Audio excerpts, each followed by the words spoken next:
नागपूर येथील कळमना पोलीस स्टेशनच्या हद्दीत पेट्रोलिंग करताना पोलिसांनी ऋषभ असोपा या इसमाला चोरीचे वाहन सोबत अटक केली आहे। त्याला विचारपूस केली असता त्यांनी आपल्या साथीदाराच्या मदतीने 8 वाहन चोरी केल्याची कबुली दिली असून पोलिसांनी ऋषभ असोपा व त्याच्या साथीदाराला एकूण 8 चोरीच्या गुन्ह्यात अटक केली असून चोरीचा मुद्देमाल जप्त केला आहे।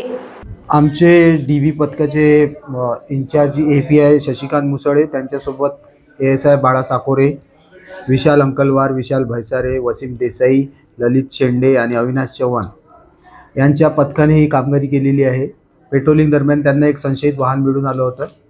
त्यावरून त्यांनी संशयित वाहनाची तपासली असता ते लकडगंज हद्दीतून चोरीस गेल्याचे निष्पन्न झाले।